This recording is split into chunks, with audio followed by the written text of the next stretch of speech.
Nós estamos no terceiro episódio dessa série, Novamente, ou Novo Coração. E o título da nossa série, ou do nosso tema de hoje, é Coração Podre. Por que coração podre?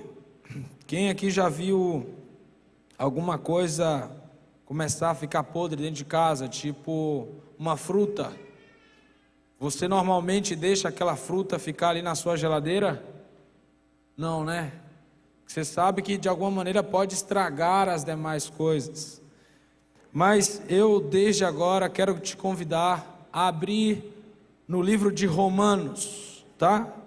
Romanos. Livro de Romanos.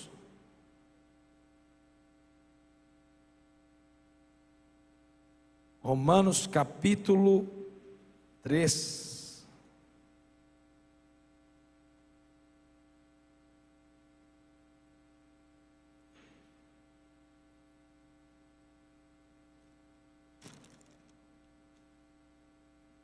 Livro de Romanos capítulo 3, o verso 10. Mas antes de prosseguir na leitura da palavra, eu queria orar com você para que o Espírito Santo, nesse momento, ele fizesse com que você se atentasse ao texto, para que ele falasse ao seu coração, ao nosso coração nesse momento. Oremos. Querido Jesus, estamos em tua santa casa, e nesse momento queremos ouvir a tua voz através da tua palavra. Esteja conosco, no nome de Jesus. Amém. Olha só, queridos, o verso 10 diz assim: como está escrito, não há nenhum justo, nenhum sequer. Não há ninguém que entenda e também ninguém que busque a Deus. Todos se desviaram e tornaram-se juntamente inúteis. Não há ninguém que faça o bem, não há nenhum sequer. Suas gargantas são um túmulo aberto. Com suas línguas eles enganam ou enganam. Veneno de serpentes está em seus lábios. Suas bocas estão cheias de maldição e amargura. Seus pés são ágeis para derramar sangue. Ruína e desgraça marcam os seus caminhos. E não conhecem o caminho da paz. Aos seus olhos é inútil temer a quem? A Deus. Querida igreja, Paulo falando aqui na carta aos Romanos, ele deixa bem claro algo que normalmente tem uma oposição no mundo afora, no sistema. Quando você vai sentar com uma pessoa, normalmente a gente diz que assim: ô meu amigo, você é uma linda pessoa. Você tem um coração tão puro, você é uma pessoa tão gentil, eu posso colocar minha mão no fogo por você que ela não vai o quê? Queimar. Então, muitas pessoas usam de palavras positivas para definir o ser humano. Só que se você olhar no capítulo 3, Paulo está dando um perfil claro sobre a humanidade. Que não há nenhum justo, nenhum sequer. A sua língua é como o quê? Veneno. E isso é muito forte, porque ele está dizendo que da nossa boca sai maldição. Então, o que eu quero deixar bem claro para vocês, e uma vez Jesus, no Sermão do Monte, ele vai dizer assim: você quer felicidade? Claro, todo mundo quer ser feliz. Ele vai dizer: bem-aventurados pobres de espírito. E essa pobreza de espírito é quando você reconhece que você não é o quê? Justo. Que você necessita de um Salvador, que você é um pecador, que você, de alguma maneira, tem esse coração podre. E quando você vem à igreja, eu sei que muitos de nós queremos motivação, queremos seguir essa rotina desenfreada do nosso dia a dia, enfrentar as lutas. Eu sei, amigos, Mas antes eu quero que você entenda que diante da palavra do Senhor, feliz é aquele que se reconhece como uma pessoa de coração o quê? Podre. Porque só então que ele se conhece é que ele vai descobrir quem pode dar essa felicidade. Tendo isso em mente, agora eu queria que você fosse comigo ao capítulo 2 de Romanos. No capítulo 2 de Romanos, Paulo agora está falando sobre um justo juízo. Todos nós estaremos em algum momento diante do Senhor. Todos nós. Aqueles que nasceram há 50 anos atrás, há 2000 anos atrás, aqueles que nasceram hoje estarão diante do Senhor. E uma pergunta que eu faço: como vai estar o seu coração quando encontrar o Senhor? E aí Paulo vai dizer assim, no verso 3: contudo, por causa da sua teimosia e do seu coração, o que, amigos? Obstinado. Essa expressão é interessante, eu já falei aqui sobre ela no primeiro episódio. Foi a pessoa de Faraó que a gente estudou como personagem principal. Faraó viu várias vezes o Senhor trabalhando na vida dele, mas o coração dele permanecia o quê? Obstinado em fazer o mal. E o texto vai continuar dizendo: você está acumulando ira contra si mesmo, para o dia da ira de Deus, quando se revelará o seu justo julgamento. E essa expressão aqui, igreja, ela é interessante. Justo julgamento. Nós temos que entender que Deus é justo. Ele não trabalha manipulando as coisas. Trabalha conduzindo somente aqueles que Ele quer. O juízo de Deus é justo. E ele vai continuar dizendo: Deus retribuirá a cada um conforme o seu procedimento. Pastor, tem algo estranho aqui.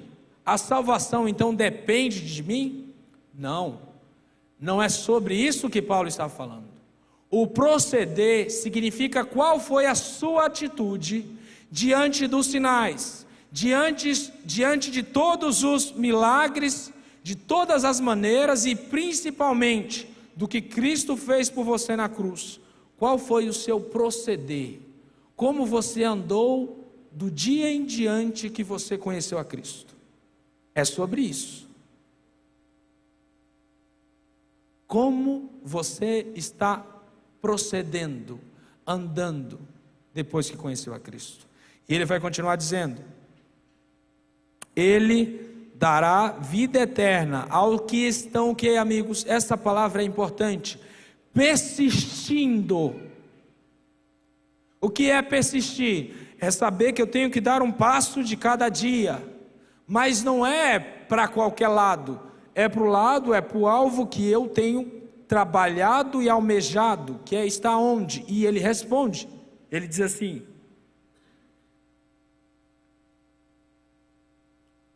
em fazer o bem, buscar a glória, honra e imortalidade.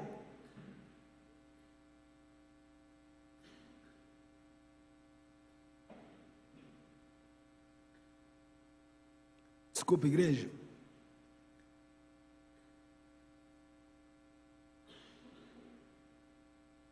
Só um momento.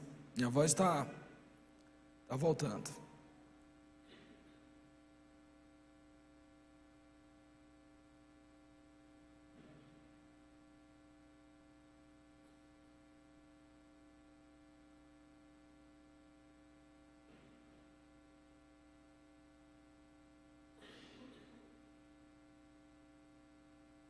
Vamos lá. Minha voz está um pouco cansada, mas vai dar tudo certo. O texto aqui, ele diz que, conforme o procedimento em fazer o bem, obrigado, vocês são tops demais. Opa, lasque água nele. Lasque para ele parar de tossir. Não é Covid, viu? Deixar bem claro. Obrigado, meus amigos. Mas o texto diz que aqueles que encontram a Cristo, eles estão persistindo em um caminho. Paulo diz em fazer o quê? O bem. Segundo, buscar a glória do Senhor. E terceiro, buscar a imortalidade. Todos aqueles que querem viver para sempre, eles estão almejando buscar a eternidade, buscar viver ao lado de quem? De Cristo. E querida igreja, eu quero chamar a atenção de vocês para esse detalhe. Nós temos que ter muito cuidado com as nossas intenções, porque elas revelam de fato o nosso proceder, para onde nós estamos caminhando, para onde nós estamos andando. E agora, eu já contei essa história aqui, já trabalhei com vocês uma vez sobre ela, mas é a história de Ló e Abraão. No capítulo 13, você vai perceber um detalhe importante. No capítulo 12, Deus aparece para Abraão e diz assim: Abraão, deixa a tua terra, a tua parentela, porque eu farei de ti um homem de nome. Você vai se tornar um homem famoso, e através de ti farei uma grande nação, e todas as famílias da terra serão o quê? Abençoadas. Abraão sai, pega sua esposa, e com eles vai seu sobrinho Ló. Quando eles saem, a Bíblia relata que eles vão passar por uma terra, e enquanto eles estão nessa terra, vai haver uma grande fome. Fome, as coisas vão ficar difíceis. E então, Abraão, Ló, sua esposa e os demais, eles vão descer para o Egito. Ao descer no Egito, é uma história que vocês conhecem. O que acontece? Abraão, ele fica com medo, porque ele sabe que sua esposa é muito bonita, vai chamar a atenção, e ele combina: olha só, quando a gente entrar no Egito, perguntarem o que você é da minha pessoa, eu vou dizer que você é minha irmã. Então, o que fica claro é que ele estava mentindo, ou omitindo certa parte, porque ela fazia parte da família dele de fato. Quando ele vai, nós sabemos que, de alguma maneira, o faraó vai descobrir, fica chateado com Abraão, e então eles saem do Egito. Abraão, Ló e Sara. Só que tem um detalhe nesse texto, que eu não tinha reparado ainda no capítulo 12. No final do capítulo 12, eles estão passando uma dificuldade, escassez. Mas quando eles saem do Egito, eles vão sair o que, igreja? Eu queria que vocês dessem uma olhada comigo. Gênesis capítulo 13.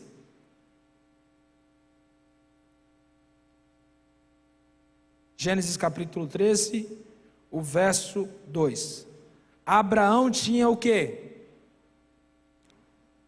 Olha aí comigo. Abraão tinha Henrique, e ainda tem um adjetivo. Qual é? Na minha está muito. Então ele sai da terra dele, desce para o Egito, fica rico de alguma maneira, perfeito? Escassez e ele fica rico.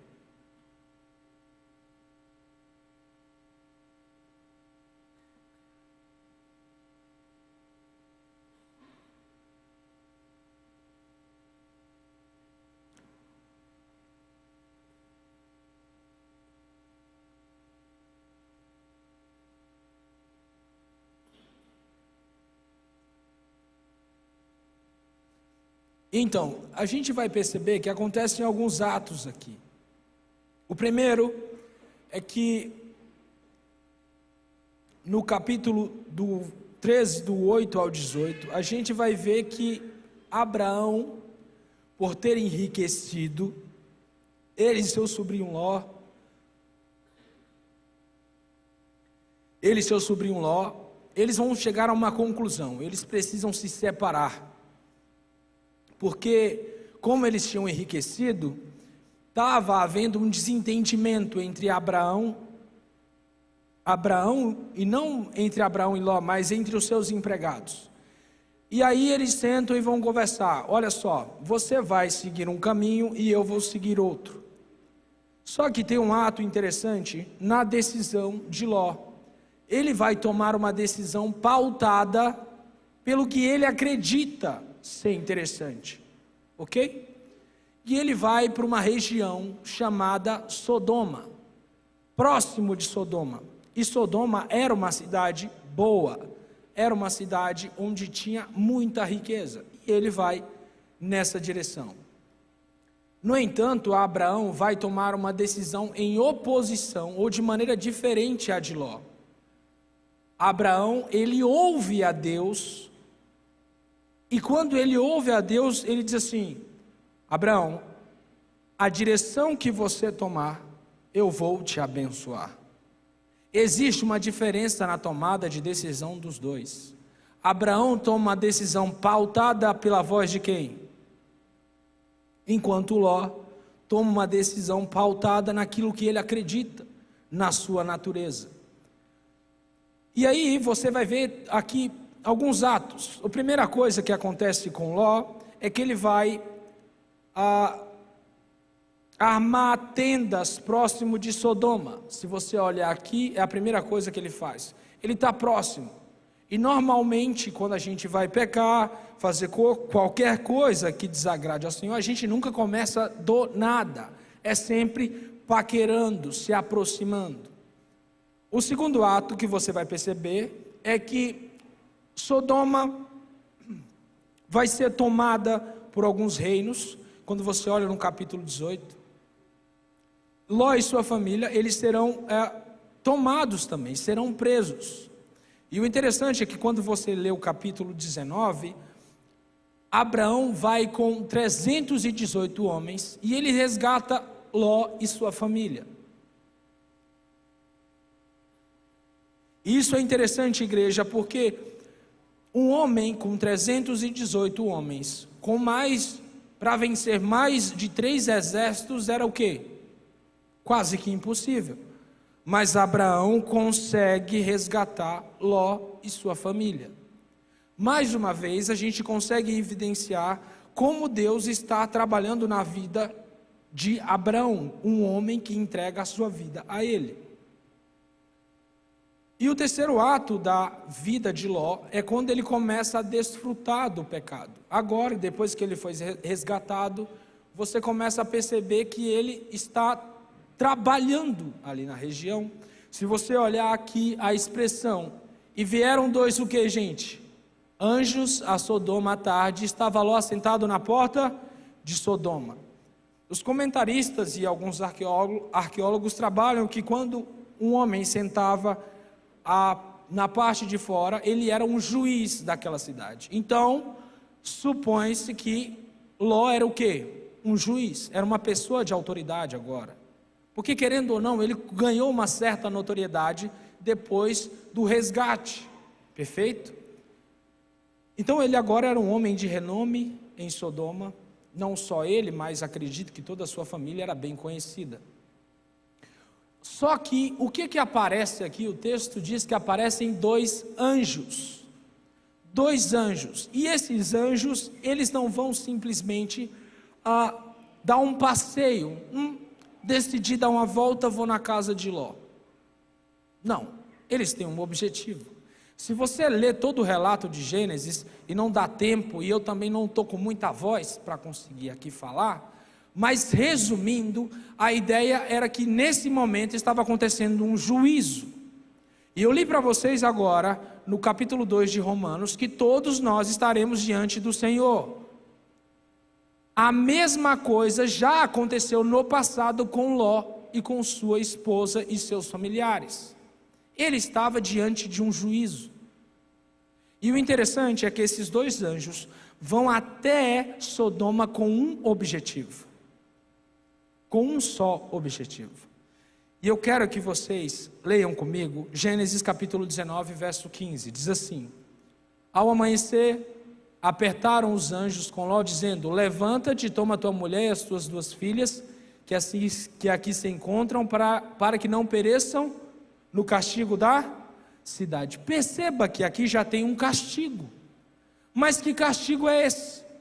Se você der uma lida nos relatos anteriores, você vai perceber que Deus vai ter um diálogo com Abraão, porque ele está fazendo um juízo investigativo. E aí até existe uma conversa: Senhor, se tiver 40, o Senhor, na sua misericórdia, deixa esse povo sobreviver. E aí há um silêncio. Abraão entende que não tem 40. Senhor, se tiver 30, se tiver 20, se tiver 10. No fim, Abraão para de falar porque não há nenhum. Nenhuma pessoa era digna de ser salva. Nenhuma pessoa. E isso chama a minha atenção e deve chamar a sua também, porque essa história, amigos, ela está no passado. E hoje, quem está no palco da vida é você. Quem está no palco do juízo investigativo é você. O nome que está sendo passado em revista é o seu e o meu. Será se hoje a sua vida fosse tomada, você seria salvo diante de Deus? Porque você está persistindo, a sua obstinação está sendo em quê? Você acorda de manhã com qual sonho? A Bíblia, Paulo diz: aqueles que querem ser salvos praticam o bem. Querem e sonham com uma vida imortal ao lado de Cristo. E a sua, qual é? Qual tem sido o seu sonho? A sua gana, o seu desejo? Quando você pensa no seu casamento, no seu namoro, o papo de vocês é sobre o quê? É sobre o céu?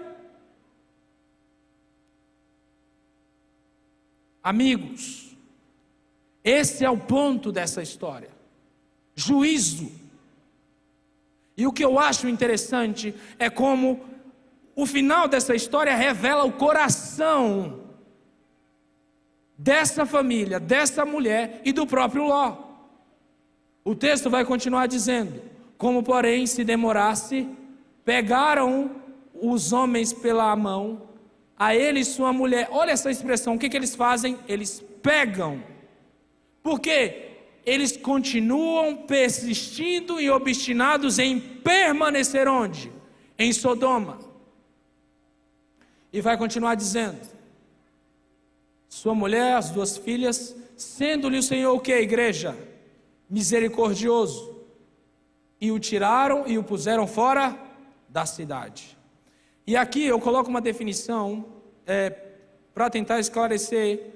Misericórdia é quando eu devo e preciso pagar, mas ainda não tenho valor, e o cobrador me oferece mais o que, gente? Um tempo.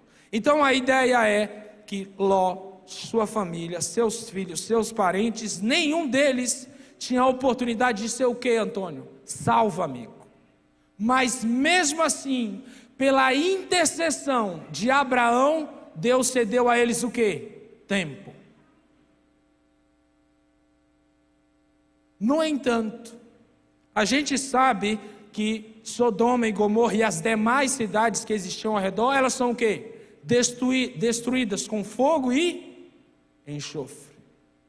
E alguns arqueólogos falam que naquela região, quando eles vão lá, ainda se encontra algumas evidências desse momento.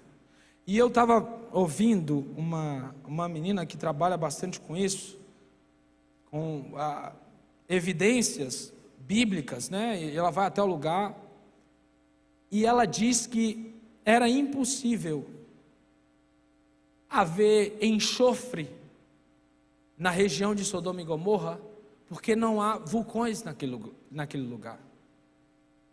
E ainda assim se encontra enxofre nessa região. Mas o detalhe é que essa região é que Sodoma e Gomorra são destruídas.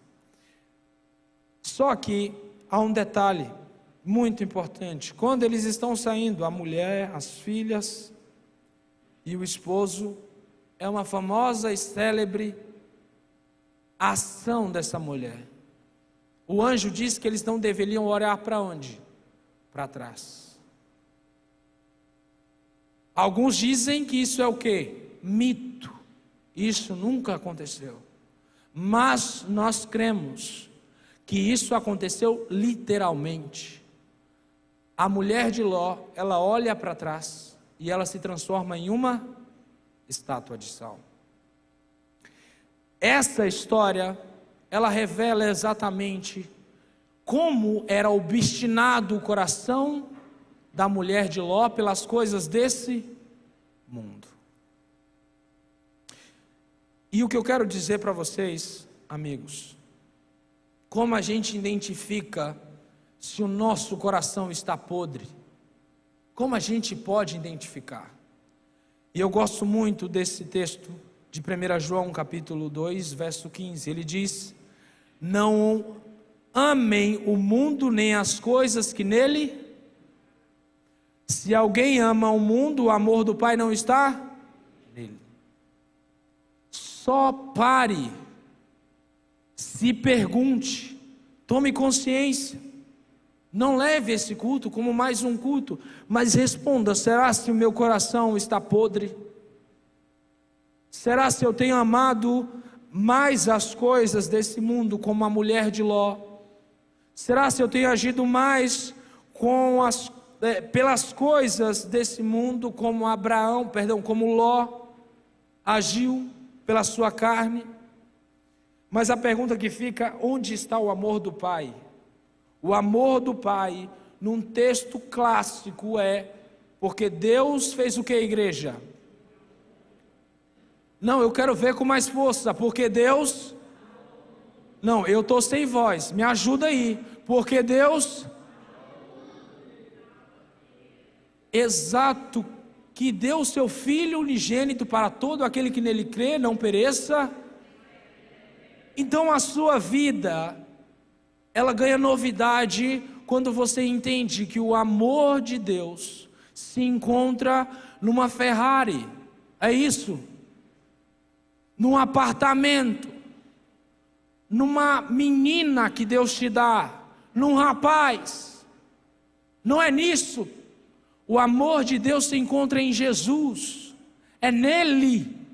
E sabe por que tem muita gente vazia, muita gente sofrendo, desiludida nessa terra? É porque vivem vivendo amores vazios, ilusões. E o que eu trago a você hoje é Jesus, aquele que é o amor verdadeiro e que quer, como diz Ezequiel 36, 26, darei a você um coração que? Novo, porém um espírito novo em vocês. Tirarei de vocês um coração de pedra e em troca darei um coração de carne. E para fechar com vocês, amigos, 3 lições. Como deixar de ter um coração podre? Primeiro, não ame as coisas, pessoas, poder acima de quem? De Deus. Nada, nem ninguém deve estar acima de Deus na sua vida. Segunda coisa, essa é uma frase usada por um cara do empreendedorismo, mas que eu acho ela linda e ela revela a vida de um discípulo de Cristo. Alguém aqui já ouviu falar no Flávio Augusto? Flávio Augusto, ele é um empresário. E ele normalmente diz assim: estabilidade não existe. Mas ele fala isso numa perspectiva de empreendedorismo. Eu falo numa visão redentiva, de salvação. Quanto mais você quer ter estabilidade nessa terra, mais você ama esse mundo. E mais você fica distante do céu.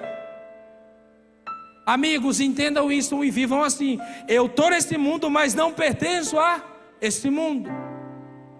Eu trabalho nesse mundo, mas tudo que eu faço é para que um dia eu possa abençoar a vida de alguém. E como diz Paulo, estar e ter uma vida imortal, estar com Cristo no céu.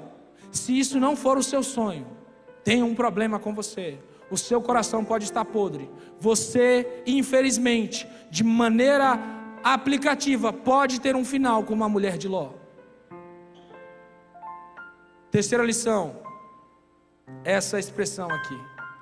A mulher de Ló teve o final dela, não foi do nada, amigos. Existe uma palavra. O que ela faz? Ela se acostuma com o quê? Pecado. O nosso maior erro é se acostumar. E se acostuma, a gente se acostuma a ter um casamento mais ou menos. A gente se acostuma a ser um pai mais ou menos. A gente se acostuma a ser um trabalhador mais ou menos. A gente se acostuma a vir à igreja mais ou menos. Logo, a gente se acostuma. A gente se acostuma que guardar o sábado não é tão necessário. Buscar a Deus não é tão necessário. Logo, a gente se acostuma. Querida igreja, fujam de viver uma vida em pecado. E busque de maneira obstinada e persistente fazer o bem, a justiça de Deus, e sempre olhando para o alto. Que Deus abençoe você, a sua casa, a sua família. Se existe alguém aqui na casa de Deus que veio entendendo que precisa ter um novo coração, eu quero orar por você agora.